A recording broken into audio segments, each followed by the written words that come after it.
Hello, hello, hello. It's Thursday and I'm back again.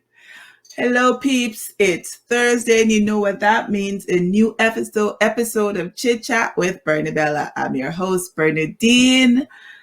So we're going to have some fun tonight. So people, what are going on? What are going? Where are going? Where you are going? What's going on? What's going on?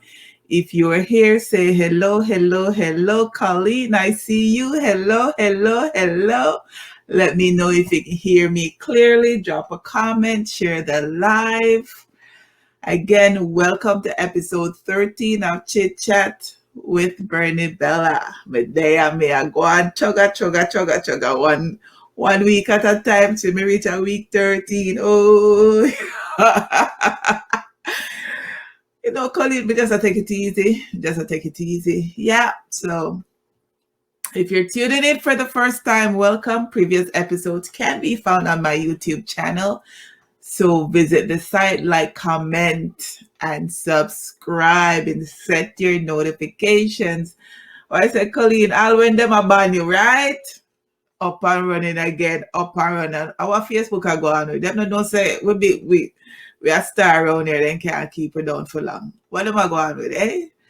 Right. So, you know, participate. If you're here, say hi, say hello. Let me know who's watching. Comment on anything that we have up. Give your opinion.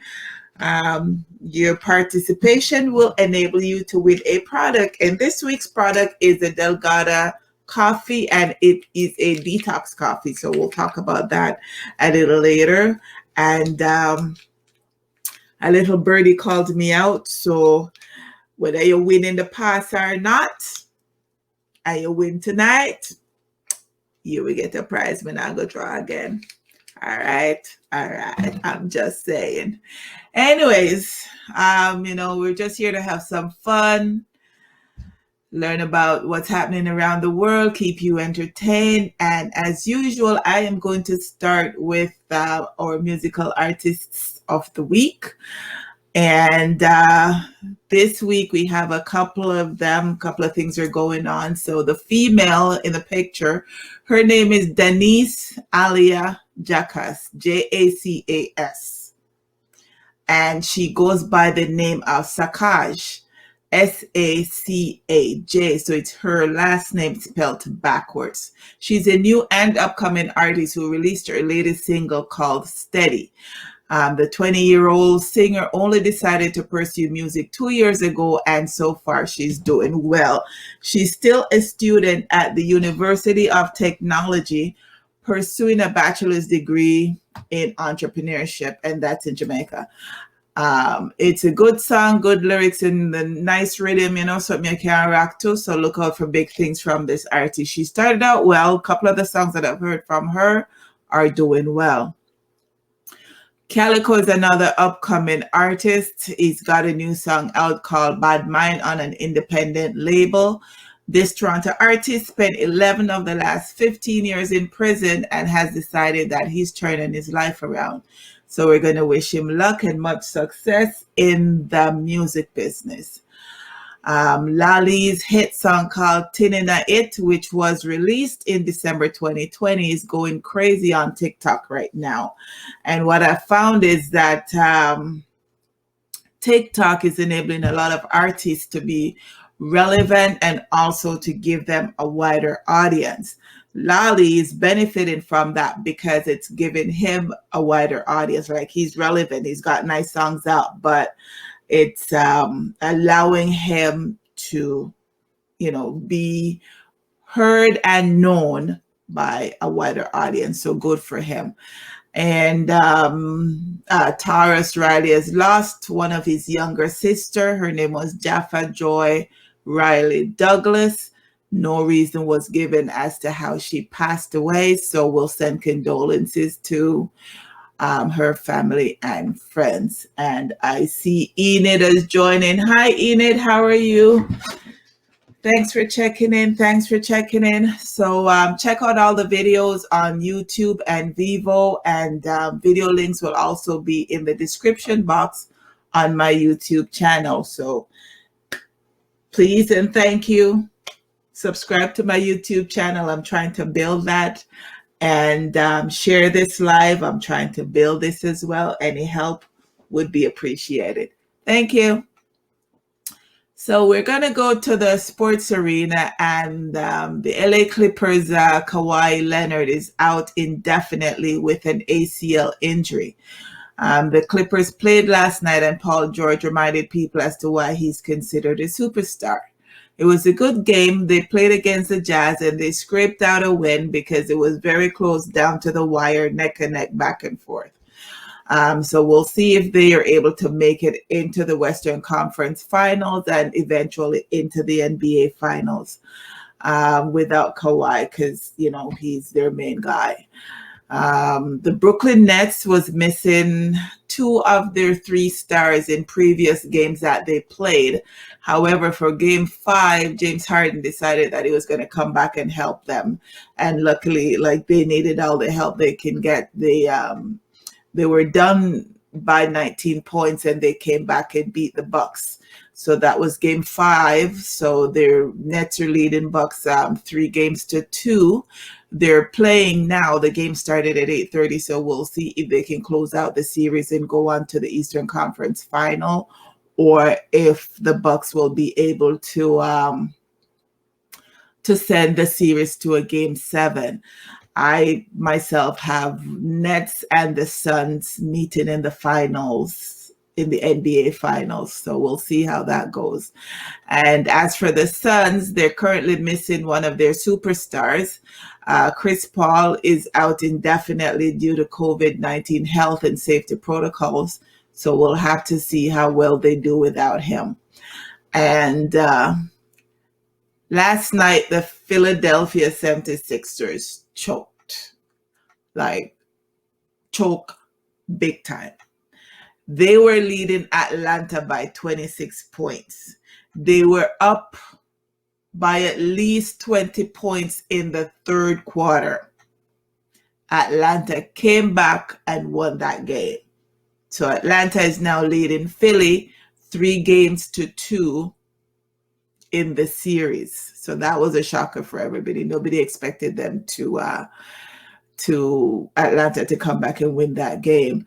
Also, there's been quite a few coaches who have been fired within the NBA. I know Stan Van Gundy from Pelicans is gone. The guy that did the Mavericks coach is gone. Scott, the Indiana coach, is gone. So I think there's about 5 or 6 vacancies in the NBA right now. So I think I should put in my resume. Nope. Anyways, the Blue Jays are having an abysmal week. They've lost pretty much all their games in the past week. They still have a winning record, but they do need to pick up more wins in order to get to the top of their division. Their record right now is 33-32, which it's not really that great. So, you know, the Toronto FC are still off until June 19th, which is Saturday, when they'll be playing Orlando City. So let's hope they win that match and can start winning some matches and, you know, climbing up the standings in their division, because they didn't start out good either. The CFL has announced that their season will start August 17th. It will be an abbreviated regular season with only 14 games. They didn't have a season. There were no games in 2020 due to COVID. So this is a good sign for, you know, that particular league, because it's not a high-paying league. So any help they can get to get started would be great. Also, the government is in talks with the various sports league about letting them play at home, specifically Raptors, TFC, and the Blue Jays, as well as letting cross-border travel for games, etc. So details have not yet been finalized, but it's a good step in the right direction, because that means Blue Jays will no longer have to play in Buffalo as a home space. Raptors will no longer have to play in Tampa as a home space, and TFC will no longer have to play in Florida. And then for hockey, we can have the different teams, US and Canadian teams, coming in and out and be good with that for next season. So fingers crossed, because I need to get to a couple of my Raptors games. Yes, so that's for sports. And we're going to circle around to Virginia right now. And new details have emerged in the case of a Virginia Tech football player accused of murdering a man he met on a dating app and believed was a woman.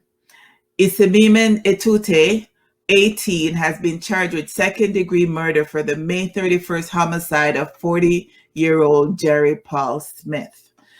So the 18-year-old, of course, is the young guy on the left, and Smith is the guy on the right. So in court on Wednesday, it was revealed that the two were only known to each other for a short time. According to prosecutors, Etute met Smith through a dating app, but he initially thought Smith was a woman named Angie. The pair met in person, and Smith gave Etute oral sex. The two met up for a second time, and that is when Etute discovered that Smith was a man. Etute became angry and punched Smith in the face repeatedly. He also stomped Smith's face with such force he broke every bone in his face. A judge set Etute's bond at $75,000. The prosecution initially appealed the bond, but the appeal was later dropped. As a condition of his bond, he will wear an electronic monitoring device and was placed under house arrest at his parents' home in Virginia Beach. No, I am not one to promote violence.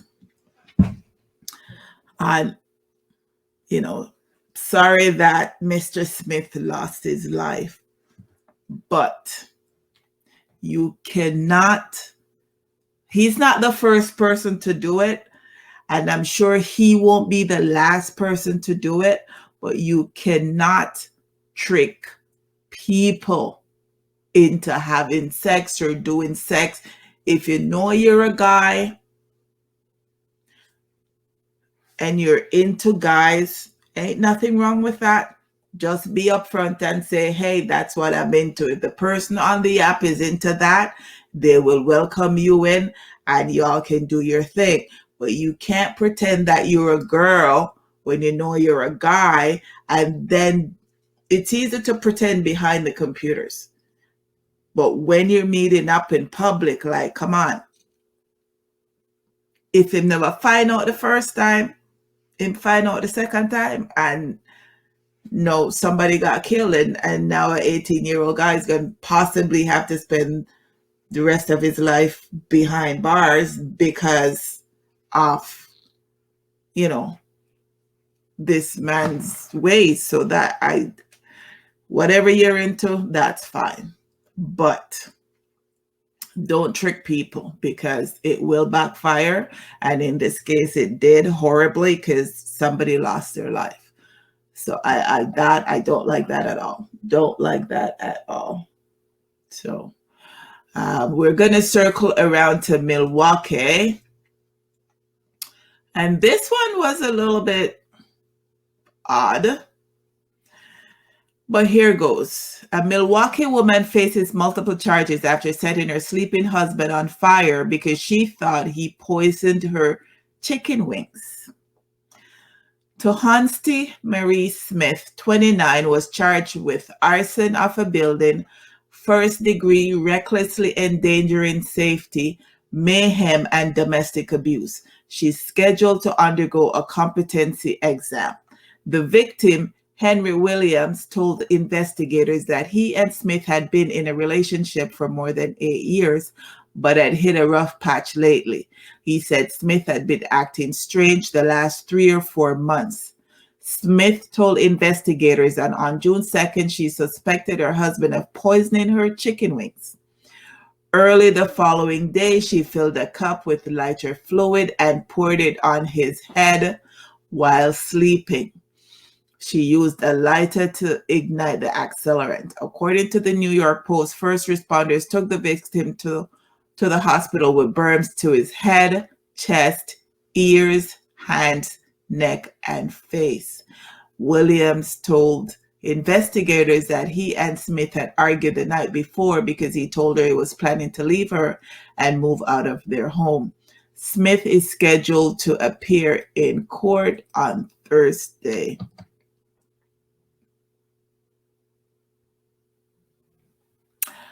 What did Colleen says? Colleen says, I still believe you must look and see the person in real life, both online.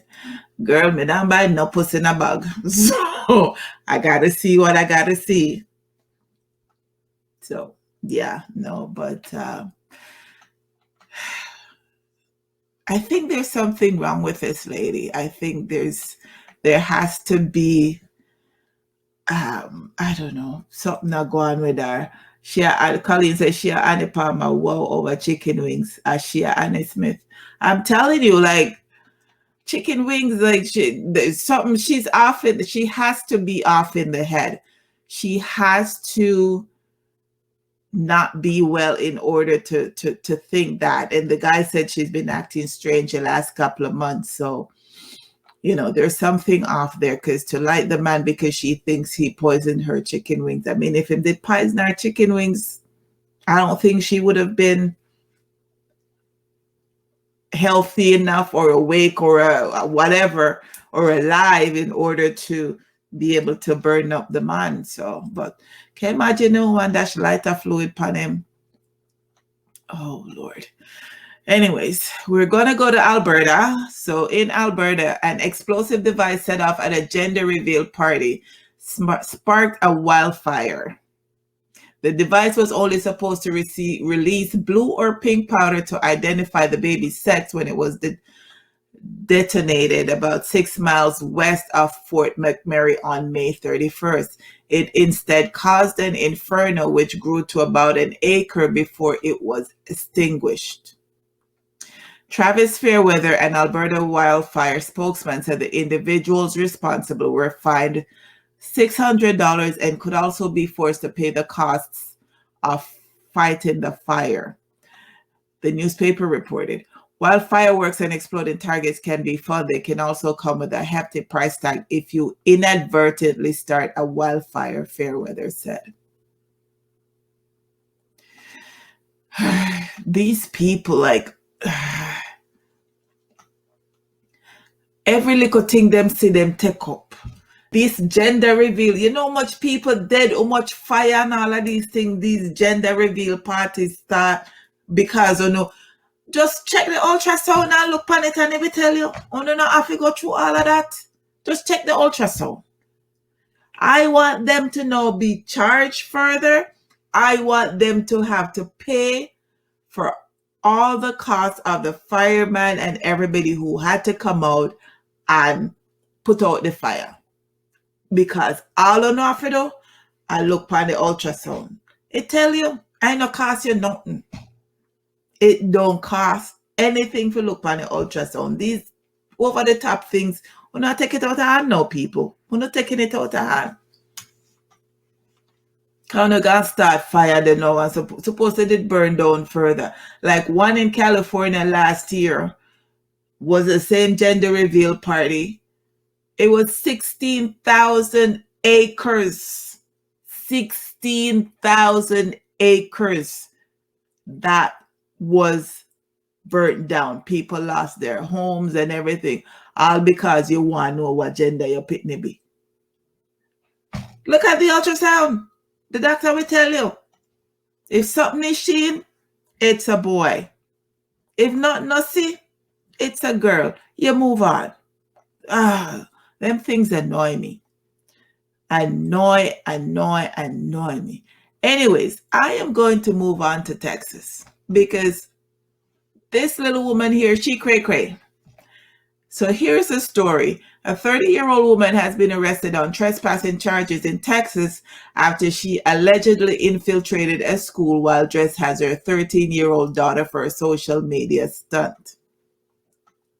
Casey Garcia of San Elizario faces charges of criminal trespassing and tampering with government records in connection with the incident, according to the El Paso County Sheriff's Office. Authorities say Garcia disguised herself with a sweater and a face mask, then pretended to be her daughter for a full day of classes at a middle school in El Paso. Video posted on Garcia's YouTube channel shows her disguising herself as a child, walking through the halls of a school, sitting through classes, and taking photos in the school restroom. Going to school as my 13-year-old daughter, middle school edition, the video title reads. Garcia's video shows her donning her disguise and repeatedly telling the camera that she's afraid she will be caught. Do I look like a 7th grader? No? Cool, she said in the video. She also mentions using her daughter's school ID number to get in. Well, they did find out that she wasn't supposed to be in the school. Surprisingly, she made it pretty much throughout the whole school day. She got caught in the last class. They're saying that she stands 4 feet 11 inches tall and weigh 105 pounds. So I guess she could have passed for a 13-year-old girl. She was booked into the El Paso County Detention Facility and later released on bond. She then went back onto YouTube and made another video stating that she did enter the school as a social experiment and she did get caught. And she's claiming that she didn't do it to get views, even though the video has 163,000 views to this day. She claims that they need better security, and she just went into the school to prove that, that was needed and stuff like that. And yeah, so like I said, it was a teacher in the last class that, found out that she wasn't her, because she had her glasses on, had her hoodie on, had her mask on all day. And apparently a teacher confronted her after the last class and said, "You're not Julie." And she took off her mask and says, "No, I'm not Julie. I'm Julie's mom." And they called the cops. So Colleen says, "Where was the daughter?" Not sure where was the daughter. They didn't state. It was just, everybody I run for leave school last year, I run for going to school, I thought about it's a social experiment. Like, what kind of, when people have nothing to do, I have too much time on their hand, that's what happens. Too much time on your hands. Anyways, if you're just checking in, I see a few other people that have logged on and is watching. So if you're just checking in, drop a comment, say hi, let me know who's here. And, comment on whatever stories that you see and you hear. Let me know your thoughts on them. So I'm going to go to California. And in California, a retired nun with a gambling habit will plead guilty to embezzling more than $835,000 from the Catholic school where she worked as a principal in California after she was caught using that money to pay off her debts. Sister Mary Margaret Cooper, 79, faces up to 40 years in federal prison for the scheme, which played out over the final 10 years of her tenure as principal of St. James Catholic School in Torrance, California. She was charged on Friday with 1 count of wire fraud and 1 count of money laundering, according to a statement issued by the U.S. Attorney's Office for the Central District of California.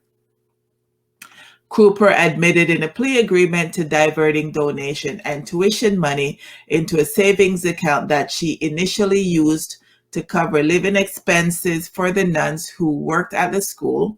She also admitted to eventually taking that money for herself in order to pay for expenses that the order would not have approved of, much less paying for, including large gambling expenses incurred at casinos and certain credit card charges. Cooper took a vow of poverty at age 18 and spent 59 years of her life as a nun, prosecutors said. She served as principal at the school for 28 years and retired from her post in 2018. Prosecutor says Cooper lulled school officials into believing that she was taking good care of the school finances. They also say that Cooper ordered school employees to alter or destroy financial records to cover her tracks. An audit ultimately uncovered her sins after she retired. Her lawyer claims that she's very remorseful for her action and is sorry for any harm she caused. As soon as she was confronted, she accepted full responsibility for what she had done, and she has cooperated completely with law enforcement.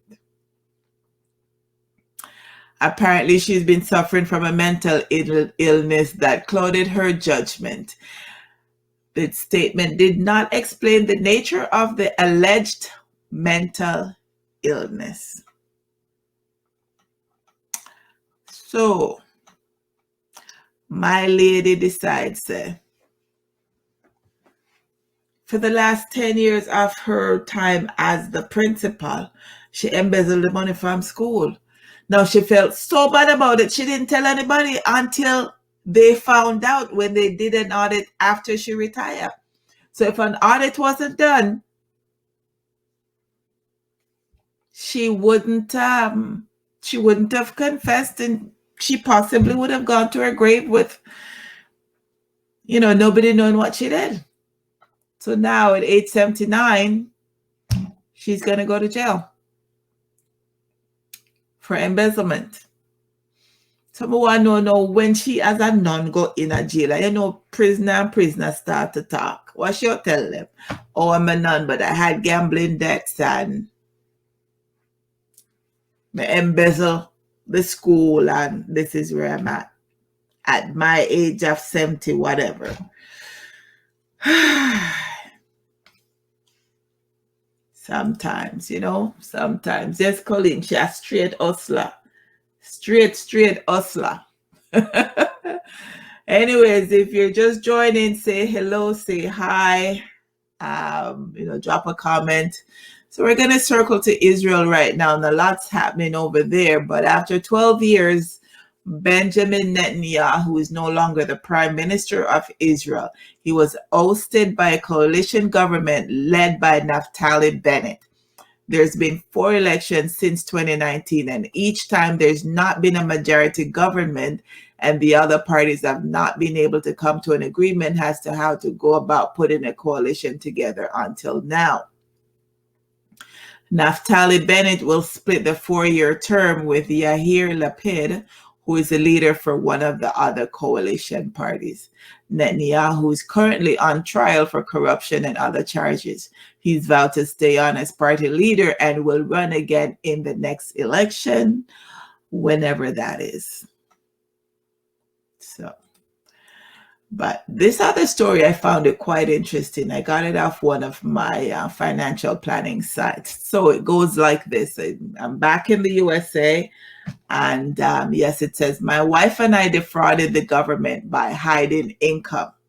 Now we're divorcing and she's threatening to ruin us both. So the backstory is, throughout our entire marriage, my wife and I jointly, upon our accountant's advice, defrauded the government by hiding income.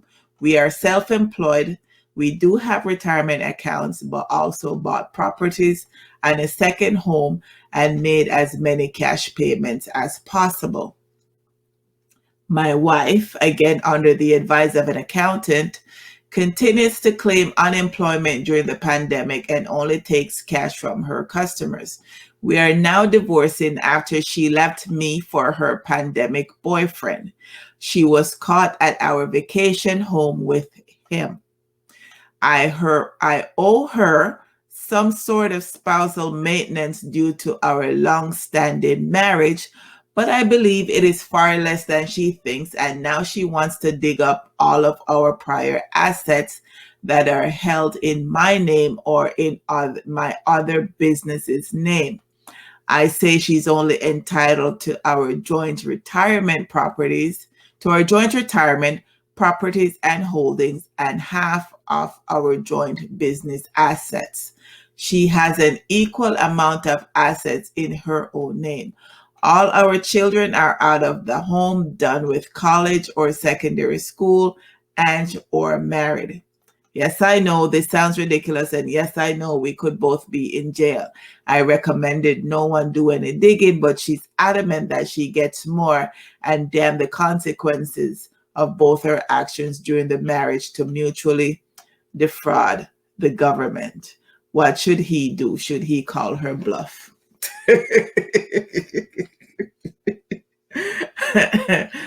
What's that saying? Craven choke puppy dog. So the two of them defraud the government. And because the wife want more money now, I should probably figure that she should have cheated, but he should not have left her.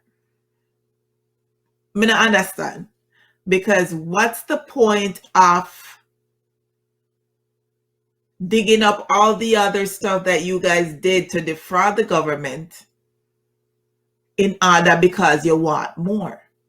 So Crave not go choke puppy dog, because if the investigation go on and they have to do all of that and the government gets involved in all of that stuff, the two of them are go to jail and the two of them are go owe the government lots and lots of money.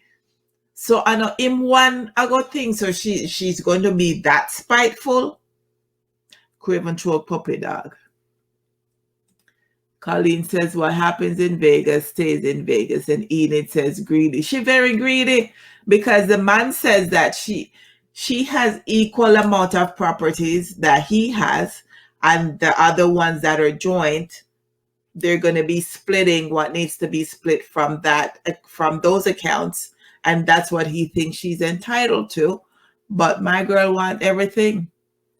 She want more. So Crave not go choke puppy dog, because they could both end up in jail.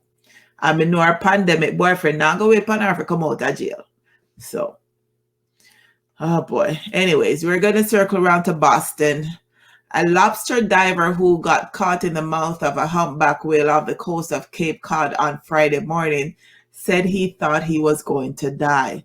Michael Packard, 56, of Wellfleet, Massachusetts, said he was about 45 feet deep in the waters off Provincetown when all of a sudden I felt this huge bump and everything went dark. I just felt this truck hit me and everything just went dark, he said.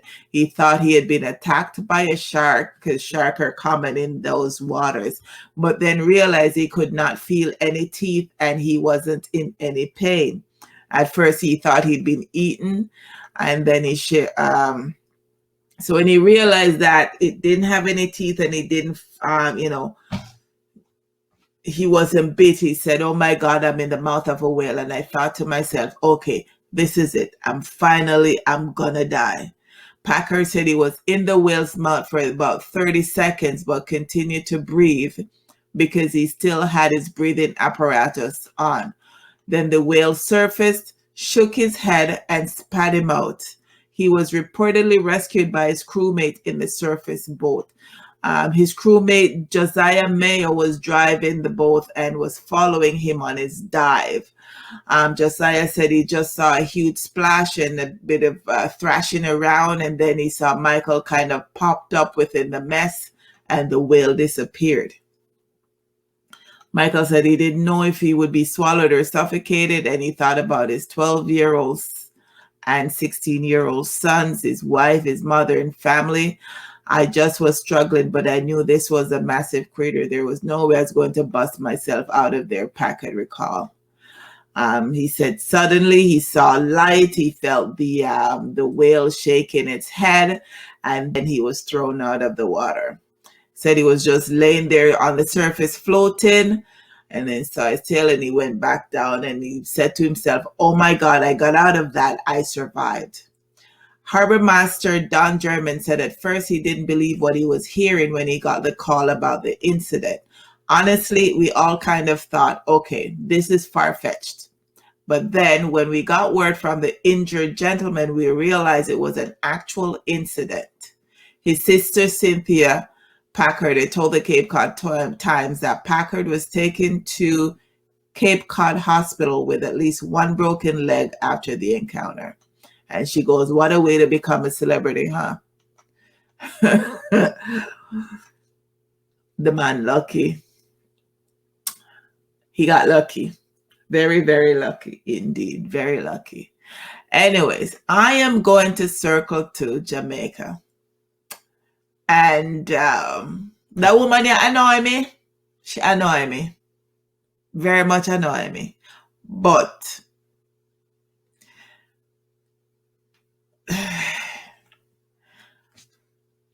yeah, listen to the story. So Marvalee Thomas, a 35-year-old mother of 9, is imploring women not to make her mistake of having children she cannot afford to take care of. Thomas told the Star that she lives in a pitiful state in a dilapidated one-room house in Frankfield, Clarendon, with 5 of her children. She said she unwisely allowed herself to believe that the men who came into her life would help to make this better for her. Now she's at a stage where things are extremely rough on her. Thomas, who had her first child at age 17, she's 35, said she fell in a trap where she thought a man would stay by her side if she gave in to his desires. She has had children. Their ages are 17, 16, 15, 10, 12, 8, 6, 3, and 8 months old, with 6 fathers. Do not believe them. These men don't love anyone. I love my kids, but I wish I had made better choices to try and be as independent as possible, said Thomas, tired of depending on men. Every time if you look at job, me don't have anybody to take care of them for me. So a man would have seen me and said them love me and thing, and me just deal with them. But when them get the child, them no business with me again. Them just go about them business. It's 6 baby father me have, but it's only the last one help me. And don't give me the money to spend, but him buy stuff for the baby, Thomas said. Tired of depending on men for assistance, Thomas has decided to turn to the public to help make her living situation a bit more comfortable. She said that she and the children are often forced to deal with unwelcome guests in their house. Right here now, a beer all in the house. One night, a frog come in on me, and me have to run it out, and them sitting there. And from last year, me I go through them things here, and me beg help, but me no really get any. 40 leg full up the place too, and me have a young baby in here. All worms crawling when them ready, she said. Mindful that the hurricane season has started, Thomas is hoping that help will reach her before disaster strikes. As zinc on board make it and the hurricane season start, and I don't know if it can manage storm or can keep with. It's 1 room and I have 2 bed and a 2 bed we have. From me at 17 me live here and a 9 children me have, but me have to share them up. Some people have to help some of them, so 5 of them live with me, she said. She said that one of her greatest wishes is to have all her 9 children sharing living space with her. She also stated that she would be appreciative of a job. 3 of them at a lady house next door and 1 of them live with my mother. Me just really ask for some help, please, Thomas said. Hi, Lindsay. Thanks for checking in. So after my girl have 9 pitney, she figures that she have too much pitney. After 9, after you bring, say, 3 pitney in a 1 bedroom with 2 bed, you know, figure say that too much. You gone to from 3 to 9, and then I come to ask, say, man no love nobody and man no want nobody. Like, and then when they look on the age of the pitney them too, you know, 17, 16, 15, 12, like every year. So every time she meet a guy, she just texts them.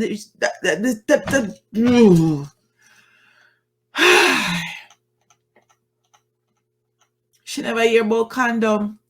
Them never hear about pill. I don't understand. I know she said she don't want she no want go beg the man them whatever. And the public no, who never have nothing to do with what she a do. She a come beg. I don't understand. I don't understand.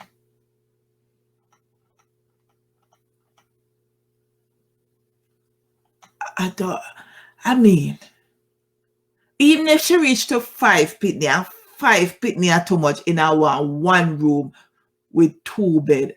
Or you pass 5 gone and 9. Or you reach a 9. Hey, me not understand how she reach a 9. Me not understand how she reach a 9. Lindsay says she need to contact Auntie Donna. The way Auntie Donna go mad with everybody, a beg her and a thing like them are people. She don't know officer no. He needs to say why she never lock up the punani when she even fight. Right? Like, how she reach a 9? You there 6, you there 3, you there 4, you know stop. You reach and then I come talk say the man them no want nobody. Lady, you annoy me. Anyways, we're staying in Jamaica. So a man lost his life in a most bizarre manner yesterday after he was reportedly attacked and killed by his bull in New Mills, Hanover.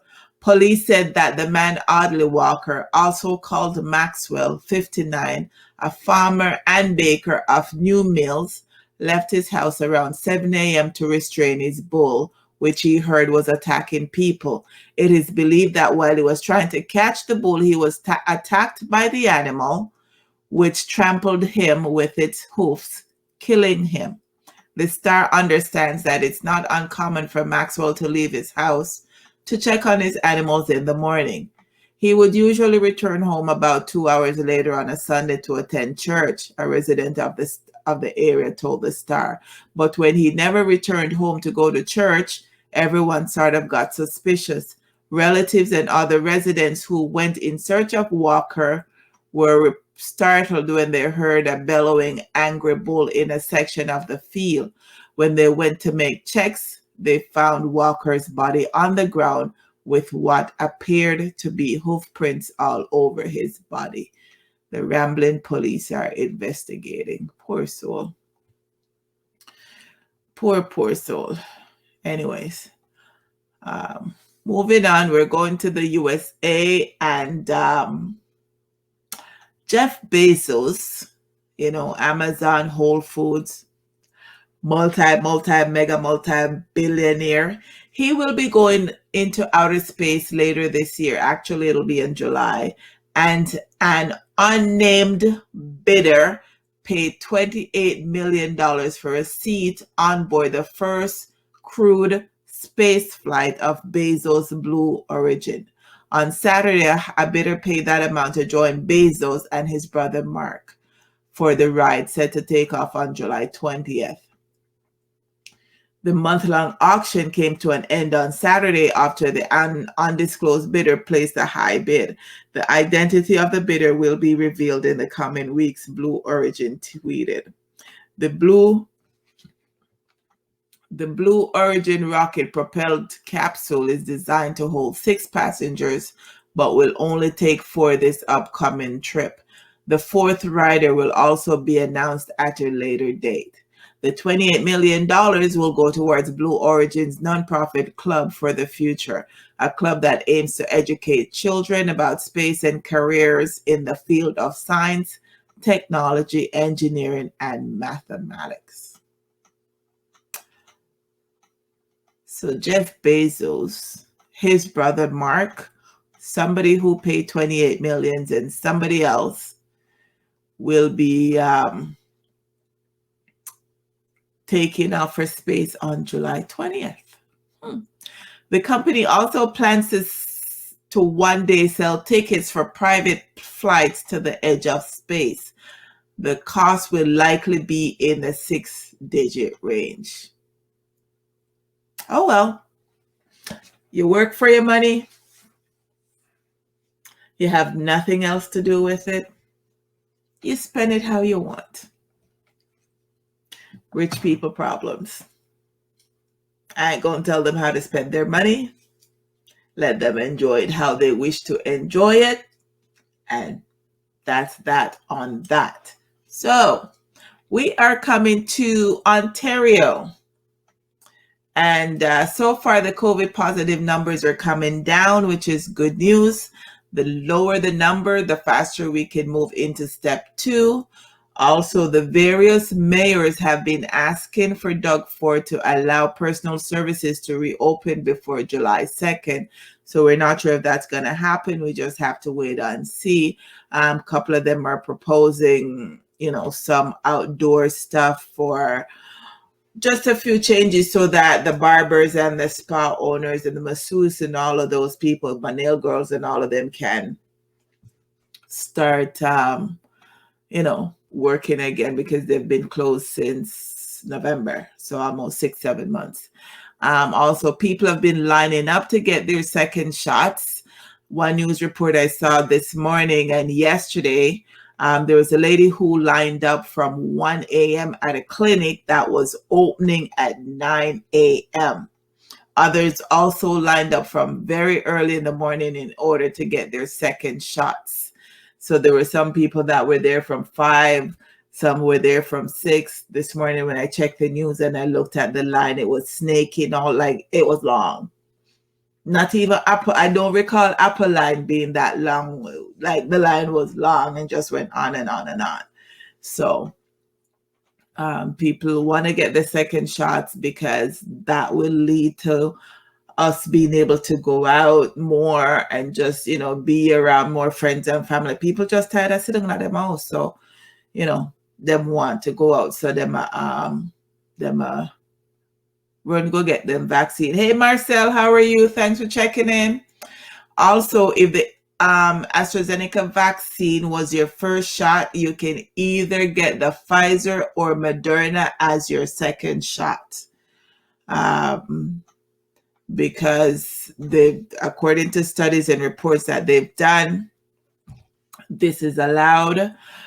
There's no, and I know people who have gotten both, who have gotten AstraZeneca as their first shot, and they're now eligible to get their second shot, and they've taken Pfizer, and so far nothing. They've also reduced the time between the when you can get your vaccine for those who have gotten AstraZeneca. They were saying that you had to wait for 12 weeks. Now they've reduced that to 8 weeks. Also, so far, 2.7 million people have gotten both doses in Ontario. There's also something happening in the U.S., specifically New York for now that I know of. I read today that people who got the AstraZeneca vaccine will not allowed to be at certain places, and this was specific to the Bruce Springsteen show, but it can be it will happen with other shows, and it will happen with other venues. And it's due to how the vaccine requirements are written in New York. And in the USA, they're saying only FDA approved vaccines are allowed in the USA and into certain buildings and stuff like that. AstraZeneca is not an FDA approved vaccine. AstraZeneca was made in Europe. Some of it was made in Europe, some was made in the US, but it's not an FDA approved vaccine. So if the way the bylaws and the laws are stated right now, that they're stating that only FDA approved vaccine, only people who are vaccinated with FDA approved vaccine are allowed in certain places, then people who have AstraZeneca vaccine only will not be able to be in those places. I suppose is a problem, because I know for a lot of Europeans, they got the AstraZeneca only because that's what was available in their country, and that's what was readily available because it was manufactured there. So there's millions of people around the world who got AstraZeneca.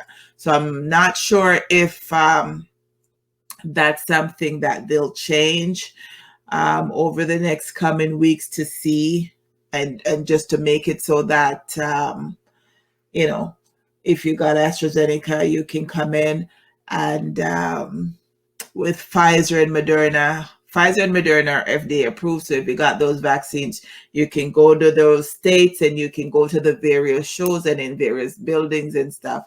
But yeah, so that was one of the things that was, and I know Russia has their own vaccine, and I know China has their own vaccine, and there's a couple of clients that I have that are coming in from out of the country that got the Chinese vaccine. Now, when I checked on the website, it doesn't list that particular vaccine as being acceptable for entry into Canada to avoid quarantining.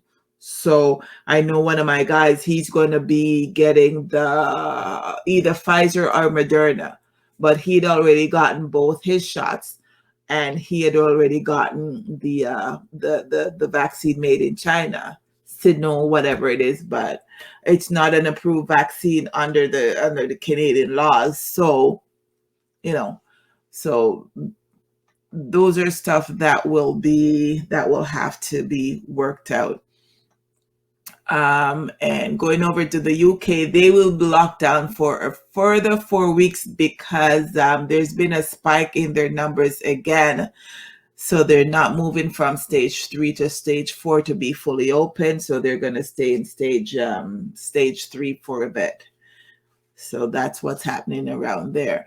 Our corona numbers for this week are as follows. In Canada, 1.41 million has been tested, 1.36 million recovered, and 26,001 deaths. In the worldwide numbers, are 177 million have been tested, 165 million plus have recovered, 3.83 million have died. Ontario numbers are 541,000 tested, 527,000 recovered, 8,986 have died. And Jamaica corona numbers are 49,379 tested, 27,919 recovered, and 1,012 have died. And I think there's a hospital in Toronto who, for the first time in a year and a half, do not have any COVID patients in their ICU, which is very good because that means that, one, the numbers are going down.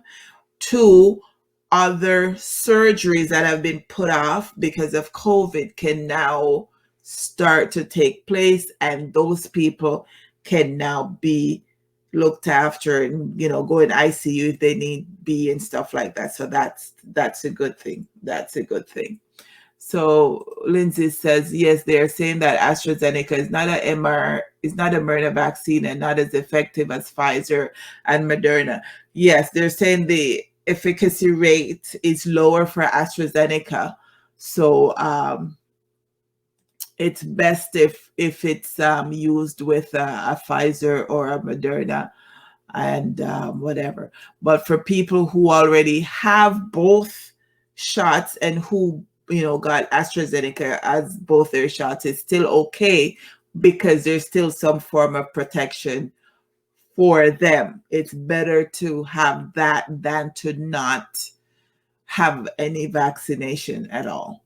So that's how that is. But I am waiting for my second shot, and I haven't decided which one I'm taking yet. I'll probably do Pfizer, but at this point, whichever one me get, me gone with it because I need to travel. I need to do stuff. So whichever one me get, me gone. I'm just good. So I'm going to go to Ohio. And is there anybody there that would eat this pizza? So Ohio Pizza Restaurant is offering pizza with cicadas. And cicadas is that little bug that's on the side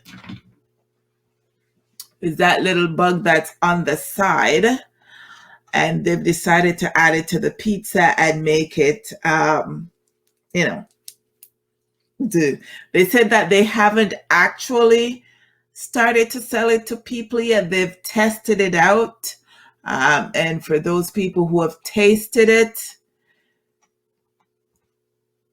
you know, some had different opinions. They're telling people to not put it on their pizza if they're allergic to seafood, because the cicada is of the same family. It's related to shrimp and lobster.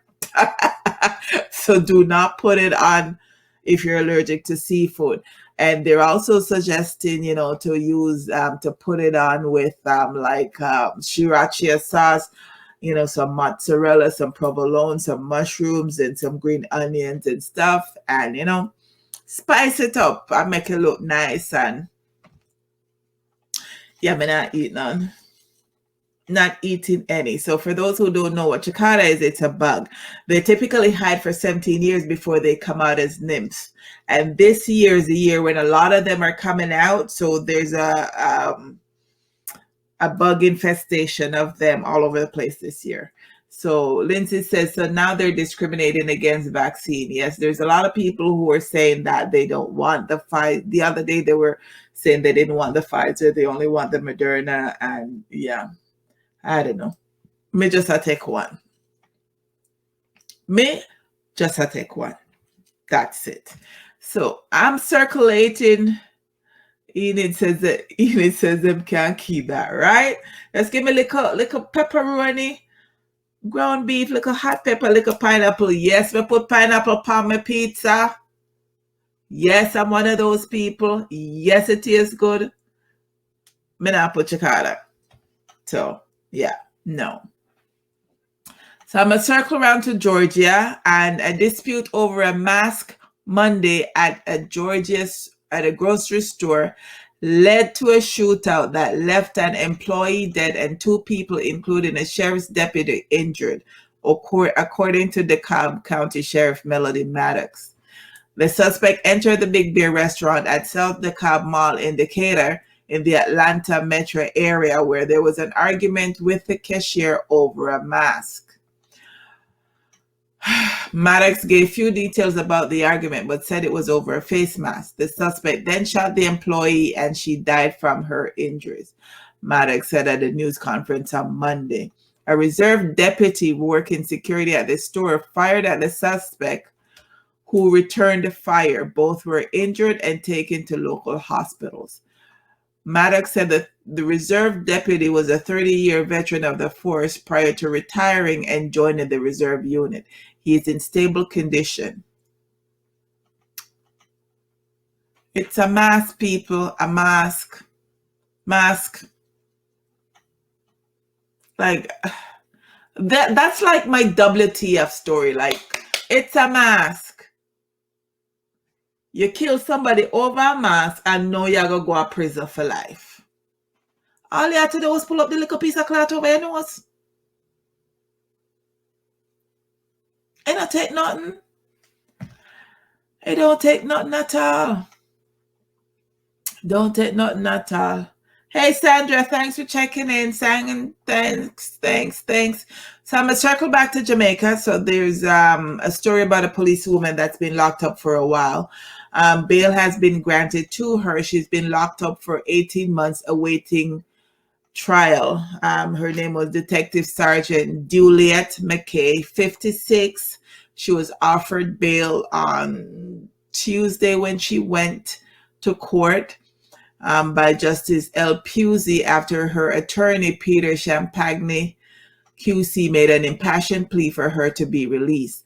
McKay, who has been behind bars for 1 year and 8 months, was slated to stand trial for forging a judge's signature on a divorce document and passing it on as a genuine document to the complainant who had wanted a divorce, According to Champagne, the complainant has said McKay had represented herself as a paralegal officer who could process the divorce. The attorney said McKay openly wept as the offer of bail was made to her. Her matter had recently come to public attention as questions had arisen as to why bail had been refused for her on so many occasions before. And again, she came to court because her trial was supposed to start, and that trial couldn't start because she wanted a trial by jury, not by judge, and they're not having jury trial right now. Well, there was no jury for her, so she couldn't, her trial couldn't start. And as opposed to having her go back to jail to stay for however many more months again until her case is called up, they've decided to give her bail. At this point, she should have just pled guilty, agreed to time serve, and done, because you don't spend 1 year, 8 months, or 20 months in a jail already. 20 months is spent in a jail already. So I mean, so she was offered bail in the amount of $500,000 on the condition that she reports 1 day per week at the office of the Commissioner of Police. A travel ban was also ordered against her. Her case next comes up for a trial on February 12th, 2024. That's almost 2 years away. So if them didn't give her bail now, she would have still in a jail like almost 4 years on a case where even if them find her guilty, she wouldn't have gotten that many time in jail.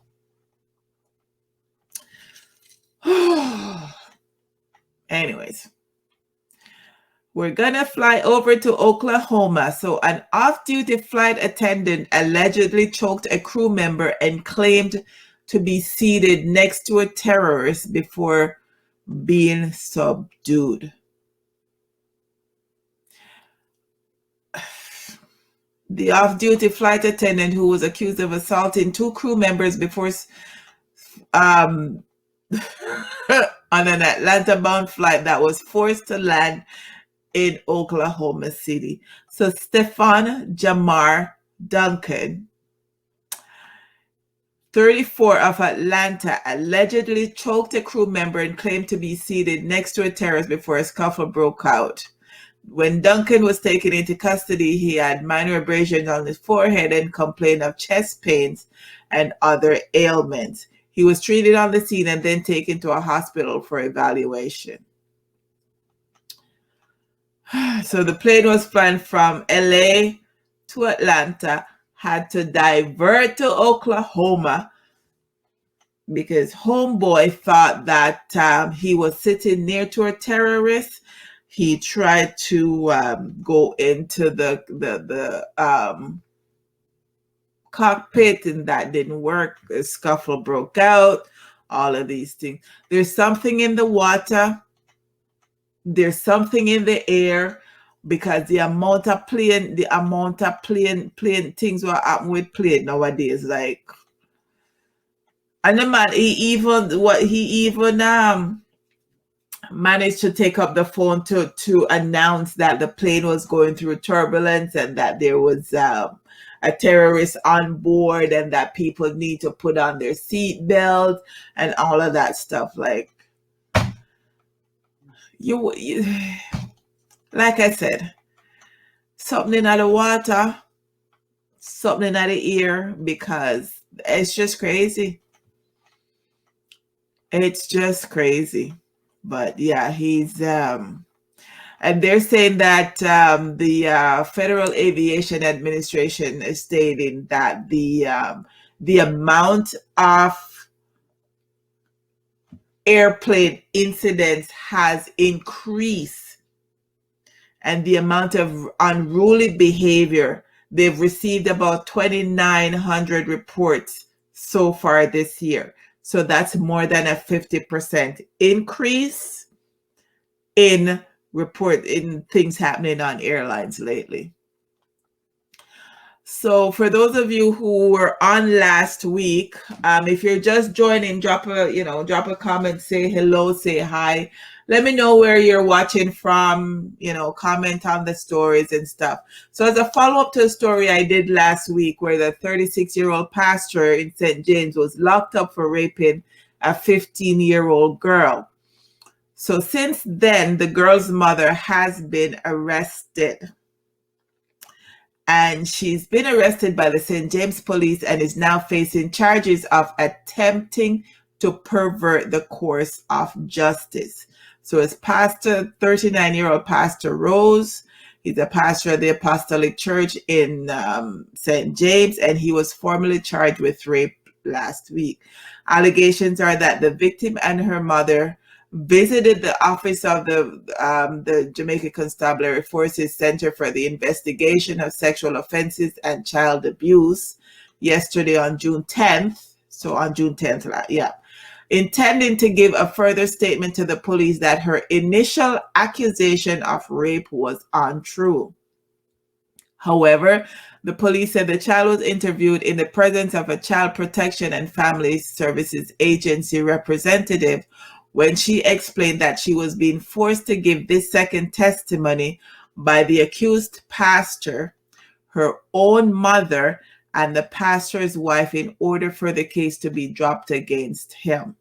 She was then taken to St. James Family Court and later taken into state care for her protection. Meanwhile, her mother has been taken into police custody where she awaits a June 16th appearance at the parish court. The St. James Police have also identified Kimoy Rose, who is the pastor's wife, as a person of interest in the matter and are asking her to visit the nearest police station by midday, June 11th.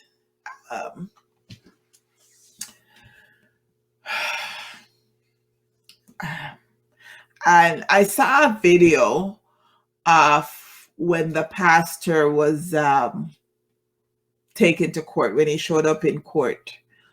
And there was his parishioners, both mostly female, who were out there giving him support, and I said him not do nothing wrong and all of these things. I mean, the mother of the child, instead of protecting the child, you want to protect the pastor. I don't understand. Your 15-year-old child tell you say a 39-year-old pastor raper, and you are gonna tell the child say she no need to recant her statement so that the pastor no go jail, so that the pastor can then do it to somebody else's child, or possibly doing it to your child again. I don't understand. They need to bury that mother under the jail. Because if you cannot protect your child against a predator, what use you be? They need to bury that mother under the jail. Thank God the little pitney have sense and able to talk for herself and say, "Array, mind you, now she got a place of safety, but sometimes in place of safety, they're safer than your own yard. If you have a mother like that, where you have to put up with that, that's just crazy." Colleen says, "Okay, all three must get locked up. Look how he scared the young girl life, right?" I don't understand these mothers. I don't understand some of these mothers. How you pitney if you come tell us something like that? And instead of you defend your pitney, you go tell your pitney say them fi go take back them statement because you don't want the pastor go to prison. Colleen said the mother should have looked for burn down the church instead. Look what she had do, right? I don't understand. I don't understand at all. But it's just crazy. It's crazy. So I'm going to go back to the USA. They didn't state what state this incident happened, but a lash technician's dog rips off the eyelid of the client who was preparing to celebrate her birthday. So Kelsey Salmon, the girl in the photo, wanted to get her eyelashes done for her birthday and was preparing for her long-planned trip to Hawaii. But things took a bad turn when her lash technician's dog tore off her entire eyelid during the appointment, and it was not a pretty sight. I saw the pictures, and oh, it wasn't a pretty sight. According, the 23-year-old booked an appointment with a new technician whose Chihuahua lunged at her in an unprovoked attack. So instead of celebrating in Hawaii, she spent her birthday in bed, reattaching her eyelid. Like the one of our eye thing, they completely gone. Like the dog take it off. It was the one of the paramedic that managed to take it up and had it, and took it with them when they, and was able to get it sewn back on. So it won't fully be the way it used to be, but I don't know if it'll even get any better than what it is right now. But they're saying that the process could take up to a year for it to heal properly. I'm gonna play with dog. When people tell me, say, oh, he doesn't bite, I ask them if the dog not have teeth, because there's always a first time. I don't want to be the first person that the dog they are gonna bite. So I don't play with dogs. I especially don't play with strangers' dogs. Like, I'm not one of those people that's going to walk up to a dog and pat the dog and say, no, I am not doing that, because I don't know the dog. The dog don't know me. And you can't tell me, say the dog, go bite. You don't know what the dog, I think, at that moment in time. So you can't tell me. They love to tell you, oh, he doesn't bite. Him have teeth. Him have teeth. So him will bite. Him will bite. Enid says the mother is getting some of the pasta money. Enid said, I saw it too, so sad. And Colleen said, dog and will always be a dog. Both two-legged and four-legged. But Marcel says, my thoughts also, Sister Enid, dollar over our child. And Colleen says, why you say be the dog don't know you and you don't know the dog? Me don't know the dog and the dog don't know me. So why me I go run now, go hi and pet the dog? No. If you have him on a leash and I'm gonna have to be around the dog for a little bit, then him can smell me ankle and stuff, but him not come nowhere near this face. Not come nowhere near it. Him not come nowhere near up here, so. Me and the dog no friend. So no, me not go no business place and see no dog and be that close to my dog. No. Colleen says, I have to be careful. Facebook, I said for me. Yes, please, and thank you. Yes, please. So we're going to go to Atlanta. And according to Atlanta police, 2 15-year-olds have been detained in the shooting of a security guard who was held at gunpoint at Lenox Square Mall on Sunday night. The mall had just closed at 8:30 p.m. Sunday when two youths attempted to enter near the Apple Store entrance. Witnesses told Fox 5 that the gunmen were dressed in masks, with one brandishing a gun and the other shouting for people to raise their hands. Soon after, the guard, described as a man in his early 40s, was shot in the torso. Hundreds of cops swarmed on the scene in seconds to look for the fleeing culprits.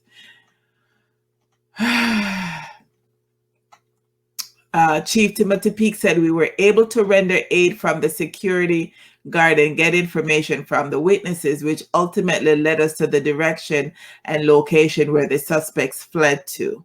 They conducted a grid search, which took them to the neighboring Westin Hilton Hotel, where they arrested a 15-year-old boy and a 15-year-old girl.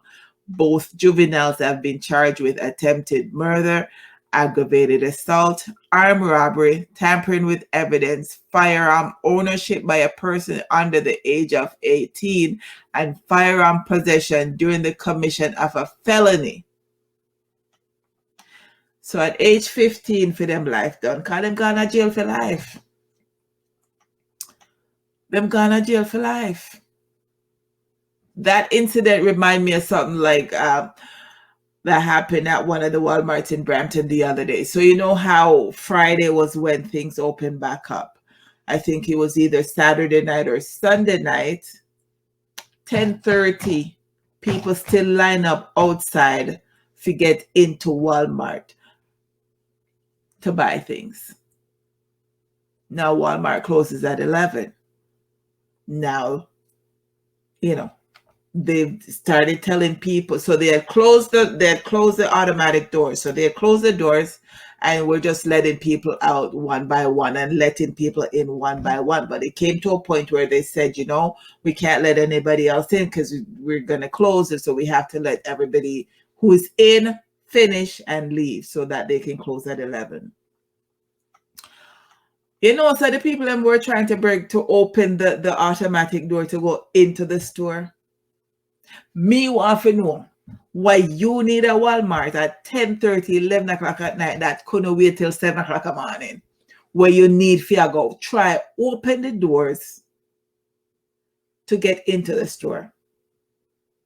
So they had to call the managers and all of that stuff. If me did work, they may just call the police. Because them are come taken away. Like, me not understand how people get so crazy nowadays. Me not understand. And this is another crazy story right here. So a Mississippi teen is behind bars and another is dead after a fight over a pair of Jordan sneakers. Cassius Von Hansi, 16, was arrested on Sunday morning by Gulfport police and charged with a drive-by shooting. Upgraded charges are pending now that the The drive-by shooting occurred around 11 p.m. on Saturday after a physical altercation happened earlier in the day over the sneakers. Hansi fired his gun into a car multiple times, hitting a 17-year-old inside the vehicle.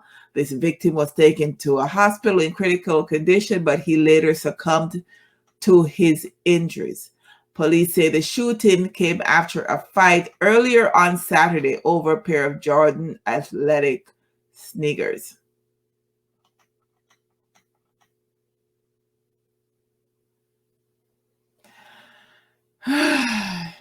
So another teenager gone to jail for life. Because that's the US. That's how they do. For life over a sneakers. Yeah. I don't understand it. So I'm going to go to Alabama. And a few weeks ago, I did a story on Miss Iconic Facci. Miss Facci has since pled guilty to 2 robbery charges. She's been sentenced to the maximum terms of 15 years in each count. So she will be spending 15 years in jail for armed robbery. She robbed a couple of banks in order so that she could go do her plastic surgery. Iconic Facci was formerly known as Jimmy Maurice Lewis II and has a criminal record of robbery. Regular thing for her. So she did her plastic surgery and they arrested her while she was coming off the flight. So she'd be looking good in prison for somebody. Marcel said, big sailor go on money off his spend. Not sailor go. The people, them just awful. Them just awful. So a Markham man charged with sexual assault after Tinder date turns violent. So York Regional Police have placed charges against a 19-year-old Markham man in connection with a violent sexual assault. On June 14th, York Regional Police responded to a call reporting a sexual assault. Officers says they were able to locate the victim, who was transported to a hospital with significant injuries. It is alleged that the suspect met the victim using Tinder under the alias Jalen. Colleen, another online situation, using the alias Jalen before inviting the victim to a residence on Kennedy Road in Markham. York Regional Police said the victim was assaulted multiple times with a weapon and was sexually assaulted as well. The suspect then demanded money from the victim, taking her out of the residence to obtain the cash. During this time, the victim was able to escape. At approximately 1:30 a.m. on June 15th, officers arrested Messiah Isaac Ireland during a search of his home and charged him with 1 count of sexual assault with a weapon, 1 count of forcible confinement, 1 count of aggravated assault, and 1 count of extortion. None of these charges have been proven in a court of law. And the accused appeared before the Ontario Court of Justice in Newmarket on June 15th. Colleen's the hot girl in a prison, Tinder in our backyard. What happened to these people? I don't know. I don't know. They're going cray-cray. Anyways. So Damaya Hall turned 16 in December 2020. She died in June 2021 while washing dishes, minding her own business. So on Sunday evening about 6:40, she was killed with a bullet in her head. More than one. This happened in Trenchtown in Jamaica. More than one person was shot. Apparently there's some gang feud going on, and she was visiting her grandmother and helping her grandmother to wash the dishes and minding her own business inside the house, and got shot and got killed. Like 16-year-old, not trouble nobody. I mind our own business in our own house and careless people outside with them crosses. They said that she aspired to be a doctor or a designer. They haven't caught the people who they say that did it, but there's about 6 or 7 of them that their names have been called on the shooting, and they're looking for them. So their names, I know in the Jamaica Star, their pictures are up, their names are up, and so hopefully they will find them, arrest them, or jungle justice, just like the man who got on over the other day figure carry out her works and them never make it back up because jungle justice, the people them went butchering. So yeah, so hopefully that's what happened to them, a little bit of jungle justice, a little bit of meat cut up and all of them something, because them something that's just crazy. Them something that crazy. One last story for the night is I find this quite interesting, and I want to hear your guys' thoughts on this story. So it goes like this. It's happened in the USA, and it goes like this. My ex-wife passed away, and I'm the beneficiary on her life insurance. Her family wants me to pay her funeral expenses and won't leave me alone. So I blocked my ex-in-laws, and now I'm receiving a threatening voicemail from a blocked number. So I've taken it upon myself to notify the authorities. I'm 32, and just a month ago, I found out that my ex-wife, whom I haven't spoken to since we divorced, passed away tragically in a moped accident. My ex-wife had life insurance through her job, and my ex-mother-in-law informed my father that my ex-wife had kept me as her beneficiary on her life insurance.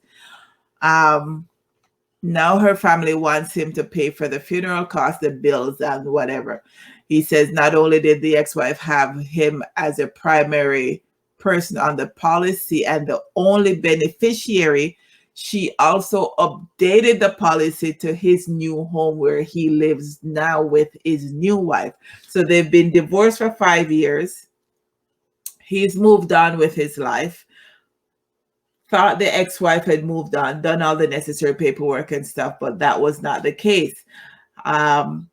So now that she's passed, they found out that he is the beneficiary, and they want him to pay for the funeral. So I think my thoughts are that he should, I don't think he should give them all of the money, but I think he should help with the funeral costs. I think he should help with the funeral costs. My man no want nothing. No want help with the funeral costs. And no want help with none of the bills or anything what she left. As him say, him block everybody and him report them to the authorities, because him they're not nothing with them. Him are the beneficiary. Him might get the money. Him might take the money. That's it. So let me know what you guys think, because yeah, he should at least help some with something. Colleen says him can't go bury the woman. Angie said he should bury her. He should. Yeah, thanks for checking in, Angie. He should help with the burial. It might not have to pay everything, but him can't help. Him can't help with the burial. But yeah, so Colleen says unfair guy. Sometimes greedy choke puppy dog, when people dead, as I can attest to, when people dead, sometimes that's how you see the true nature of other people. Debt and money bring out the worst in people. And in this case, that's that combination. Debt and money. That's that combination. So that was our last topic for the night. We're going to do my soul chattings, and my soul chattings for this week is lessons in life will be repeated until they are learned. Lessons in life will be repeated until they are learned. So the giveaway this week is a Delgada Detox Coffee. And if you weren't if you weren't here from the beginning, I've stated that regardless of whether you won previously or you've never won or whatever, I won't redraw. You'll just win. I was called out last week by a friend of mine. I kind of listen to my friend them when that makes sense. Is she on here? No. So I was called out last week, and it's decided that if you win 10 times, you win 10 times. You just go get what you win, and that's it. All right. So it's a Delgada coffee. It's a detox coffee. I